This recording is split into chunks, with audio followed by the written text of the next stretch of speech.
Hello everyone, welcome back to our YouTube channel NEET JEE Master Class।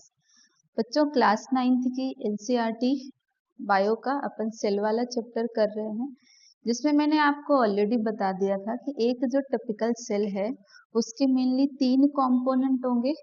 क्या क्या होगा बच्चों, आई होप वो अब आपको याद होगा। तो लेट से मैं आपको एनसीईआरटी की बुक वाला डायग्राम दिखाती हूँ बच्चों, है ना। एनसीईआरटी की बुक में जो सेल का डायग्राम दिया हुआ है, तो ये अपन एनिमल सेल को देखते हैं। मैंने आपको बताया था कि एक जो टिपिकल सेल है उसके मेनली 3 कंपोनेंट होंगे। तो ये जो आपको बाहर वाली मेम्ब्रेन दिखाई दे रही है बच्चों, ये हमारी क्या है, इसी मेम्ब्रेन को कहा जाता है बच्चों सेल मेम्ब्रेन। और ये जो सेंट्रल वाला पार्ट है उसको क्या कहा जाता है, न्यूक्लियस। और न्यूक्लियस और सेल मेम्ब्रेन के बीच का जो पूरा स्पेस है उसको क्या कहा जाता है बच्चों, उसको कहा जाता है साइटोप्लाज्म। अब हम वन बाय वन इन तीनों को डिटेल में डिस्कस करने वाले हैं। तो आज का जो लेक्चर है बच्चों वो पूरा फोकस्ड रहेगा किस पर, तो सेल मेम्ब्रेन पर। तो हम सबसे पहले पढ़ेंगे स्ट्रक्चर ऑफ सेल मेम्ब्रेन, फिर हम पढ़ेंगे इसका फंक्शन। अब बच्चों ऑलरेडी पता है कि जो हमारी सेल मेम्ब्रेन है उसको क्या कहा जाता है, उसको प्लाज्मा मेम्ब्रेन भी कहा जाता है। और मैंने आपको बताया था कि ये जो प्लाज्मा मेम्ब्रेन होती है इसका नेचर क्या होता है, ये होती है सेमी परमिएबल इन नेचर। क्या नेचर होता है इसका, सेमी परमिएबल नेचर होता है। इसके साथ साथ ये क्या होती है बच्चों, ये होती है सिलेक्टिवली परमिएबल। ये दोनों वर्ड का मतलब समझेंगे हम। परमिएबल का मतलब होता है the ability to allow something to pass. Permeable से मतलब क्या लग गया, सेमी, मतलब कि ये जो हमारी सेल मेम्ब्रेन है बच्चों वो सिर्फ कुछ मॉलिक्यूल को ही अलाउ करेगी पास होने के लिए। अब जिन मॉलिक्यूल्स को ये अलाउ कर रही है पास होने के लिए उसको भी ये क्या करेगी, सिलेक्ट करेगी on the basis of size.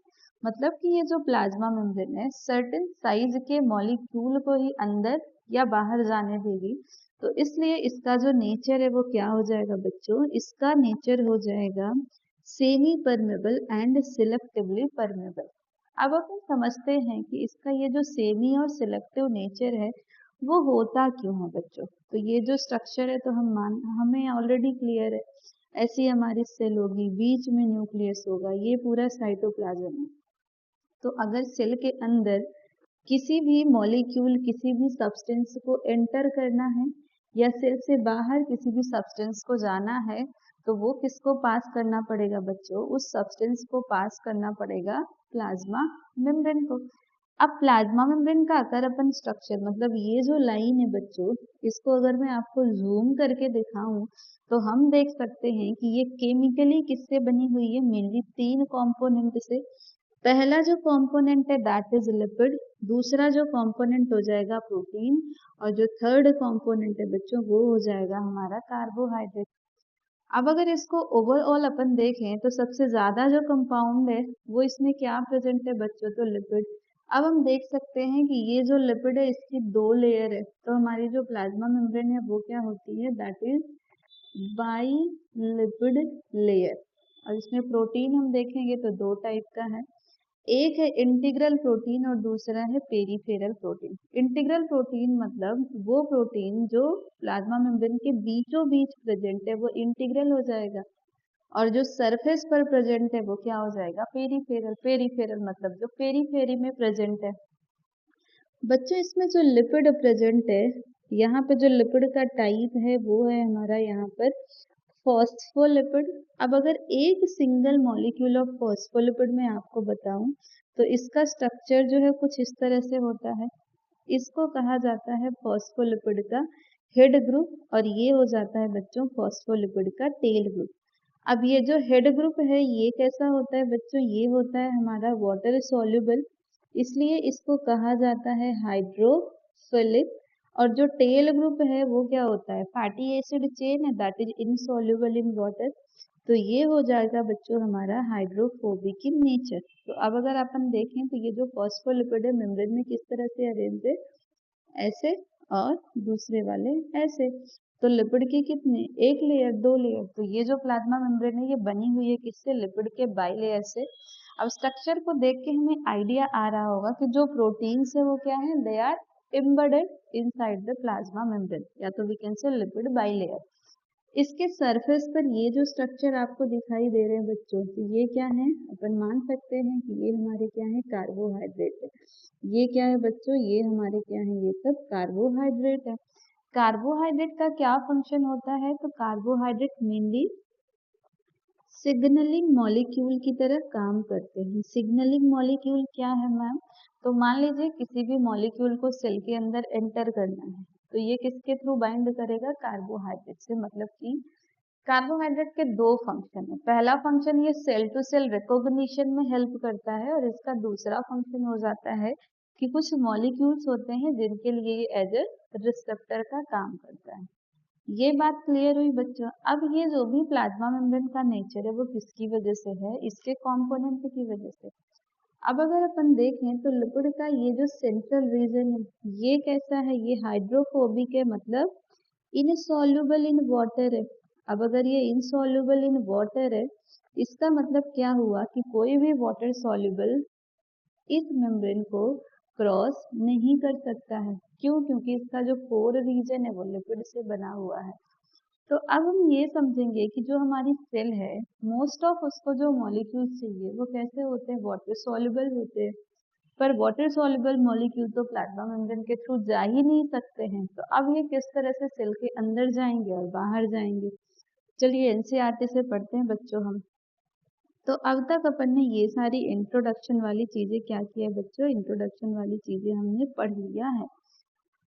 अब हम यहाँ से पढ़ते हैं बच्चा प्लाज्मा मेम्ब्रेन वाला टॉपिक हमारा। प्लाज्मा मेम्ब्रेन क्या है, so this is outermost covering of the cell, जिसका क्या फंक्शन है, it separates the content of the cell, किससे, तो from its external environment.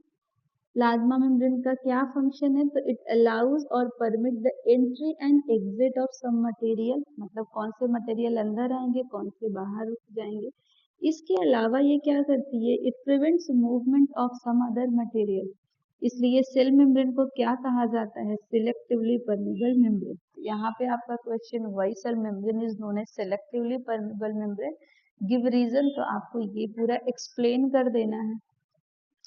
Next question है, how does the movement of substance takes place into the cell, और ये जो substance है वो सेल से बाहर कैसे जाते हैं और अंदर कैसे आते हैं। तो अब अलग अलग सब्सटेंस अलग अलग तरीके से अंदर बाहर करेंगे। फॉर एग्जाम्पल अपन अगर गैसियस मॉलिक्यूल की बात करें, जैसे कि कार्बन डाइऑक्साइड और ऑक्सीजन, इनकी बात हम क्यों कर रहे हैं, क्योंकि हमारे सेल को ऑक्सीजन चाहिए होता है कोई भी न्यूट्रिएंट को ब्रेक डाउन करने के लिए, टू प्रोड्यूस द एनर्जी। और वो प्रोसेस में CO2 as a by product बनता है, जिसकी जरूरत हमारे सेल को नहीं है। मतलब वो सेल के लिए जो वेस्ट प्रोडक्ट है, तो उसको वापस सेल से बाहर निकाला जाएगा। तो ये जो गैसियस एक्सचेंज हो रहा है सेल मेम्ब्रेन के थ्रू, वो कैसे हो जाएगा, वो हो जाएगा डिफ्यूजन के प्रोसेस से। अब डिफ्यूजन क्या है वो ऑलरेडी आपने केमिस्ट्री में पढ़ा हुआ होगा, ठीक है, नहीं पढ़ा हुआ है तो हम वापस यहाँ पे समझने वाले हैं। तो फॉर एग्जाम्पल आप परफ्यूम लगाते हैं, जैसे ही आपने परफ्यूम स्प्रे किया बॉटल से, थोड़ी देर के बाद जो परफ्यूम के मॉलिक्यूल्स है वो पूरे रूम में क्या हो जाते हैं बच्चों, स्प्रेड हो जाते हैं। तो ये भी किसका प्रोसेस है, ये भी डिफ्यूजन का प्रोसेस है। घर में मंदिर में अगरबत्ती लगाई और वो अगरबत्ती की खुशबू थोड़ी ही देर में पूरे रूम में स्प्रेड हो जाती है, वो भी क्या है बच्चों, वो भी है हमारा डिफ्यूजन। तो डिफ्यूजन क्या होता है, that is a spontaneous movement of a substance from a region of high concentration to a region of its low concentration। तो कोई भी सब्सटेंस जब हाई से लो की तरफ मूव करेगा, इस प्रोसेस को कहा जाता है बच्चों डिफ्यूजन। तो सेल में ऐसा ही होता है बच्चों कि जो हमारा कार्बन डाइऑक्साइड है, मैंने बताया कि वो सेलुलर वेस्ट है और उसको सेल से बाहर निकालना है। तो वो जब सेल के अंदर ज्यादा कंसंट्रेशन में अक्यूमुलेट हो जाता है, तो CO2 का अब जो कंसंट्रेशन है सेल के अंदर ज्यादा है और बाहर कम है, ठीक है। तो जैसे ही ये डिफरेंस क्रिएट होगा CO2 का इनसाइड एंड आउटसाइड, तो CO2 क्या हो जाएगी, सेल से बाहर निकल जाएगी, from a region of high concentration to a region of low concentration. कौन से प्रोसेस से, तो डिफ्यूजन के प्रोसेस से। सिमिलरली अब जो हमारा ऑक्सीजन है वो ब्लड की हेल्प से सेल तक पहुंचता है, तो ऑक्सीजन एंटर करेगा सेल में bye the process of diffusion. कब? तो जब लेवल ऑफ कंसंट्रेशन सेल के अंदर क्या हो जाएगा, डिक्रीज हो जाएगा। तो हमें ये बच्चों याद रखना है कि डिफ्यूजन किस तरह से गैसियस एक्सचेंज में हेल्प करता है। तो कैसे हेल्प करता है बच्चों, तो सेल के अंदर CO2 ज्यादा है और O2 बाहर ज्यादा है। CO2 अंदर है तो बाहर निकलेगा, O2 बाहर है तो ये अंदर जाएगा। तो ये क्या हो गया बच्चों, ये हो गया हमारा गैसियस एक्सचेंज। अब गैसेस के अलावा जो वाटर मॉलिक्यूल है वो भी डिफ्यूजन के लॉ को फॉलो करता है। सो अब जो मूवमेंट ऑफ वाटर है थ्रू सिलेक्टिवली परमेबल कौन है बच्चों, सिलेक्टिवली परमेबल है हमारी प्लाज्मा मेम्ब्रेन। तो जब वाटर मूव करेगा इस मेम्ब्रेन के थ्रू, तो वाटर की मूवमेंट को हम क्या बोलेंगे बच्चों, ऑस्मोसिस बोलेंगे। तो जो डिफ्यूजन है वही ऑस्मोसिस है, पर ऑस्मोसिस में प्रिसाइजली किसकी मूवमेंट देखेंगे बच्चों, वाटर की मूवमेंट देखेंगे। अब ये जो वाटर की मूवमेंट है वो अफेक्ट कौन करेगा बच्चों, so that is affected by amount of substance dissolve in water. तो मान लीजिए ये बीकर है, इसमें अपन ने लिया है वाटर और इसमें हमने ऐड कर दिया क्या, शुगर या सॉल्ट। तो अब ये क्या बन गया बच्चों, ये हमारा बन गया सॉल्यूशन। तो जो वाटर की मूवमेंट है वो किस पर डिपेंड करेगी, अमाउंट ऑफ सब्सटेंस, मतलब अमाउंट। सॉल्यूशन के दो कंपोनेंट है, केमिस्ट्री में पढ़ा होगा आपने, सॉल्यूट और सॉल्वेंट। तो मेरे सॉल्वेंट यहाँ पर क्या है, वाटर है, और सॉल्यूट जो भी अमाउंट ऑफ सब्सटेंस मैं इसमें डिसॉल्व करूंगी। तो अब जो ऑस्मोसिस है, ऑस्मोसिस क्या है, it is the net diffusion of water across a selectively permeable towards a higher solute concentration. ये हम याद रखेंगे बच्चों, इसको हम समझते हैं, ये इंपॉर्टेंट है, बहुत सारे क्वेश्चन आते हैं इसमें से। तो सबसे पहले हम टाइप ऑफ सॉल्यूशन समझते हैं। तीन टाइप के सॉल्यूशन, आइसोटोनिक है, हाइपरटोनिक है और हाइपोटोनिक है। अब ये क्या है, तो सॉल्यूशन कैसे हम बनाएंगे, तो सॉल्यूशन के लिए हमें सॉल्यूट डिसॉल्व करना पड़ेगा किसमें, सॉल्वेंट में। सॉल्वेंट हमारा क्या है, वाटर है। तो मान लीजिए मैंने ऐसा एक सॉल्यूशन बनाया जिसमें सॉल्यूट और सॉल्वेंट का अमाउंट क्या है बच्चों, सेम है, same concentration of solute and solvent. ऐसे सॉल्यूशन को कहा जाता है आइसोटोनिक। हाइपर का क्या मतलब है, हाइपर मतलब मोर, टोनिसिटी मतलब स्ट्रेंथ। तो अगर किसी सॉल्यूशन में ज्यादा है, मतलब उसका कंसंट्रेशन ज्यादा है, मतलब उसमें सॉल्यूट क्या होगा, ज्यादा, तो मोर सॉल्यूट मतलब हाइपरटोनिक। हाइपो का मतलब होता है लेस, मतलब ये ऐसा सॉल्यूशन है जिसमें सॉल्यूट का अमाउंट क्या है बच्चों, कम है। अब ऑस्मोसिस क्या हो जाएगा, osmosis is movement of water molecule from low solute to high solute. ठीक है, तो जिधर जिधर सॉल्यूट जाएगा उधर उधर सॉल्वेंट जाएगा। ये कंसेप्ट अपन याद रखेंगे बच्चों। ठीक है, चलिए इसको हम एग्जाम्पल से समझते हैं। पहला केस हम पढ़ते हैं। पहला केस हमारा क्या कह रहा है बच्चों, if the medium surrounding the cell has a higher water concentration then the cell. मतलब कि लेट्स से कि मैंने यहाँ पे सेल रखा हुआ है और सेल जिस सॉल्यूशन में है वो मीडियम कैसा है, उसमें वाटर का कंसंट्रेशन ज्यादा है। वाटर का कंसंट्रेशन ज्यादा है मतलब सॉल्यूट क्या होगा, कम होगा, और वो सॉल्यूशन मेरा कैसा होगा, डाइल्यूट सॉल्यूशन हो जाएगा। और ऐसे सॉल्यूशन को क्या कहते हैं, हाइपोटोनिक सॉल्यूशन। हाइपोटोनिक सॉल्यूशन मतलब लेस सॉल्यूट वाला सॉल्यूशन। ऐसे केस में क्या होगा, water molecules are free to pass across the cell membrane in both the direction.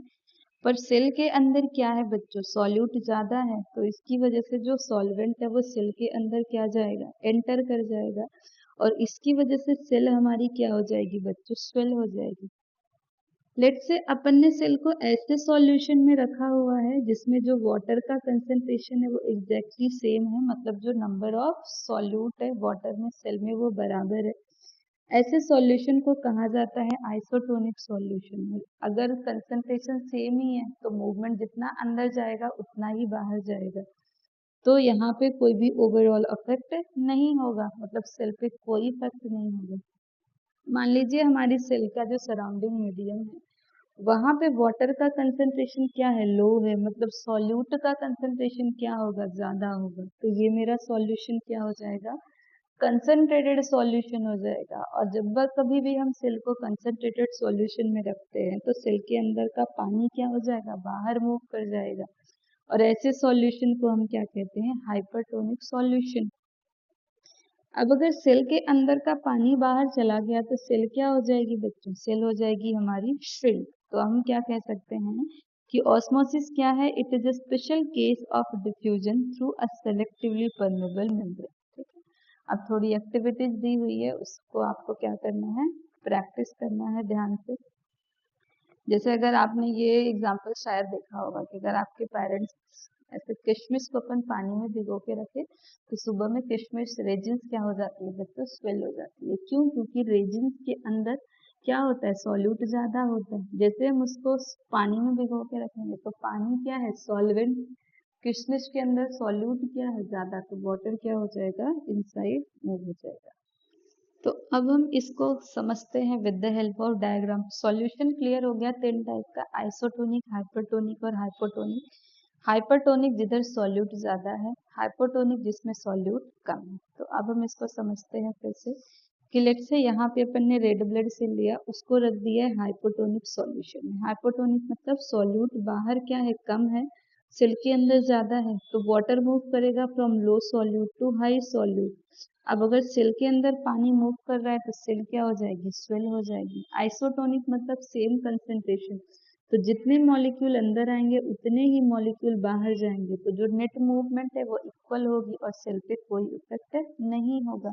Next है हमारा हाइपरटोनिक, मतलब कि बाहर सॉल्यूट के पार्टिकल्स क्या हैं, ज्यादा हैं, तो this time solvent will move from cell to outside. तो सेल के अंदर का अगर पानी निकल गया तो सेल क्या हो जाएगी, श्रिंक हो जाएगी, जिसको और क्या कहा जाता है, क्रेनेशन कहा जाता है बच्चों। ठीक है, अब हम प्लांट सेल और एनिमल सेल दोनों को साथ में पढ़ते हैं कि ये हमने पढ़ लिया कि अगर एनिमल सेल को हम हाइपोटोनिक में रखते हैं तो सेल के अंदर पानी जाएगा और वो स्वेल हो जाएगी। आइसोटोनिक में नो इफेक्ट, हाइपरटोनिक में सेल के अंदर का पानी बाहर चला जाएगा, मतलब solvent will move outside of the cell, तो हमारी सेल श्रिंक हो जाएगी। प्लांट सेल को अगर हाइपरटोनिक में रखते हैं तो इसके अंदर का भी पानी बाहर चला जाएगा और ऐसी सेल को हम क्या कहते हैं, प्लाज्मोलाइज्ड सेल। अब अगर अपन इसको आइसोटोनिक सॉल्यूशन में रखेंगे तो नो मूवमेंट होगी, तो सेल हमारी फ्लैशिड मतलब प्रॉपर शेप में रहेगी। अब अगर अपन इसको हाइपोटोनिक में रखते हैं तो सेल के अंदर पानी एंटर कर जाएगा और सेल हमारी क्या हो जाएगी, स्वेल हो जाएगी, जिसको हम क्या कहते हैं, टर्जिड सेल कहते हैं प्लांट के केस में। ठीक है, अब प्लांट के केस में देखिए, जैसे अगर अपन हाइपोटोनिक सॉल्यूशन में रखें तो जो एनिमल सेल है वो जल्दी बर्स्ट हो जाएगी और प्लांट सेल के केस में थोड़ा टाइम लगेगा। ऐसा क्यों? क्योंकि प्लांट की सेल में अपन पढ़ेंगे कि सेल मेम्ब्रेन के ऊपर एक एडिशनल लेयर होती है जिसको कहा जाता है सेल वॉल। ये जो आपको लेयर दिखाई दे रही है ना, सेल वॉल है। ठीक है, जो एडिशनल इसको स्ट्रेंथ प्रोवाइड करती है। ये क्लियर हो गया बच्चों आप लोगों का। अब ये ऑस्मोसिस हम पढ़ ही क्यों रहे हैं बच्चों, तो इसका एग्जाम्पल आपको याद रखना है। पहला एग्जाम्पल है यूनिसेलुलर फ्रेश वाटर ऑर्गेनिज्म। ऐसे ऑर्गेनिज्म जो फ्रेश वाटर में रहते हैं वो पानी कैसे लेते हैं, तो by the process of osmosis. दूसरा एग्जाम्पल है absorption of water by plant roots. अगर आप जो प्लांट्स को पानी देते हैं तो प्लांट जो वाटर को एब्जॉर्ब कर रहा है तो वो भी कैसे करेगा, by the process of osmosis. तो डिफ्यूजन का मेन फंक्शन क्या हो गया, it helps in exchange of gases and water in the life of a cell. इसके अलावा सेल और क्या ऑब्टेन करेगी, न्यूट्रिशन भी ऑब्टेन करेगी फ्रॉम दीज प्रोसेसेस, और डिफरेंट टाइप के मॉलिक्यूल्स सेल के अंदर जाएंगे और बाहर जाएंगे through the type of transport requiring use of energy. तो ये जो हमारा डिफ्यूजन और ऑस्मोसिस हमने पढ़ा बच्चों, इसमें कोई भी टाइप की एनर्जी की रिक्वायरमेंट नहीं थी। तो सेल के अंदर जो भी मॉलिक्यूल्स अंदर और बाहर जाते हैं उनको क्या कहा जाता है, उनको हम कह सकते हैं ट्रांसपोर्ट। ट्रांसपोर्ट दो टाइप का है, एक है हमारा पैसिव ट्रांसपोर्ट जिसमें एनर्जी नहीं लगती, दूसरा है एक्टिव ट्रांसपोर्ट जिसमें एनर्जी लगेगी। पैसिव के दो एग्जाम्पल हैं, एक हमने पढ़ लिया डिफ्यूजन और एक क्या हो गया, ऑस्मोसिस। एक्टिव ट्रांसपोर्ट में ये ऐसा ट्रांसपोर्ट है जिसके लिए क्या चाहिए होती है, एक्स्ट्रा एनर्जी इज रिक्वायर्ड। अब जो हमारी प्लाज्मा मेम्ब्रेन का नेचर है वो कैसा है, फ्लेक्सिबल है, क्यों? क्योंकि ये बनी हुई है ऑर्गेनिक मॉलिक्यूल से, जो मैंने आपको बता दिया। ये किससे बनी है? लिपिड एंड प्रोटीन से बनी है। पर जो मैंने आपको प्लाज्मा मेम्ब्रेन का स्ट्रक्चर दिखाया वो हम कैसे देख सकते हैं? With the help of electron microscope. अब ये जो सेल मेम्ब्रेन की फ्लेक्सिबिलिटी है वो हेल्प करती है सेल को टू इनगल्फ, मतलब टू ऑब्टेन इन फूड या तो कोई अदर मटेरियल। कहाँ से? तो उसके एक्सटर्नल इन्वायरमेंट से, जिसको कहा जाता है एंडोसाइटोसिस। ये क्या है? तो मान लीजिए एक सेल है, ठीक है, एक सेल ऐसे बल्क में मॉलिक्यूल को अपटेक करती है, तो ये जो प्रोसेस है इसको कहा जाता है एंडोसाइटोसिस, ठीक है। फॉर एग्जाम्पल अमीबा जो फूड का इंटेक करता है वो कैसे करता है? Bye the process of endocytosis. ये वाला क्वेश्चन ऑलरेडी आपको मैंने करवा दिया, ये वाला तो दोनों आप इसका आंसर प्रॉपर तरीके से लिख लेंगे। अब मैंने ऐसा कहा कि कुछ सेल में प्लाज्मा मेम्ब्रेन के अलावा एडिशनल लेयर होती है फॉर द प्रोटेक्शन, जिसको कहा जाता है सेल वॉल। तो सबसे पहले हम समझते हैं सेल वॉल किसमें प्रेजेंट है। तो सेल वॉल प्रेजेंट है प्लांट सेल्स में, सेल वॉल प्रेजेंट होती है बैक्टीरिया में, और सेल वॉल प्रेजेंट होती है किसमें? फंगाई में। प्लांट की जो सेल वॉल है वो किससे बनी हुई है? ये बनी हुई है सेलुलोज से। सेलुलोज क्या होता है? It is an complex substance, जिसका क्या काम है? ये स्ट्रक्चरल स्ट्रेंथ प्लांट को प्रोवाइड करता है। ये ऑलरेडी हमने पढ़ लिया कि जब एक living plant cell water lose करेगा by the process of osmosis, तो प्लांट सेल क्या हो जाएगी? श्रिंक हो जाएगी। और इस फिनोमिनन या प्रोसेस को क्या कहा जाता है? प्लाज्मोलाइसिस। ये मैंने ऑलरेडी आपको बच्चों समझा दिया हुआ है। नेक्स्ट क्लास में मैं आपको डिटेल में न्यूक्लियस करवाने वाली हूँ।